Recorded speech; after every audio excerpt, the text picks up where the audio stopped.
All right, this is a quick components and why we do components and how we do components. So first off here, I'll explain the how so you can see what I'm talking about. Simply just going right click in new component and then typing in, like for example, 1M, right? And you can make a part. And then when you get that one part done, an individual piece that fits with that, you click new component and you can add a new one. Let's call it 2M.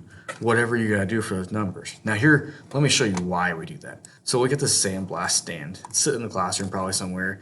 You can see it's multiple pieces, right? Yeah, it's all welded together in the end, but the reality of it is I need 1, 2, 3 pieces like this. I need 2 pieces like this.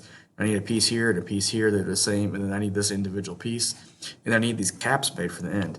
So when I go to actually give the prints or the plans to the person that's going to make this, I need to be able to have that separated out. So you can see over here I have components.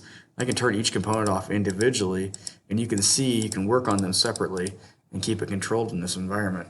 So when I go to give the plans to someone else, I can give them an individual plan based off of each of those components. So you can see on the left here I still have my components, and here I brought in a multi-view drawing of it, or an isometric view drawing of it. So I got balloons pointing to the different parts. I got the parts list, and I can continue on making more blueprints on each individual component. Now this is a relatively easy one. You could probably get by without doing as much of this, but it's a habit you want to build because eventually the long-term goal is that you get into doing crazy things like this. So I pulled back into a thing from a couple of years ago, as you guys can kind of see this, and look at all these components over here on the left. There are just a ton of components on the left here, right? So if we didn't name those all components, if they were all one, we wouldn't be able to make them move and do what we want them to throughout this. So just to show you a little bit more, here's the blueprint showing the multi-view drawing of what this part looks like.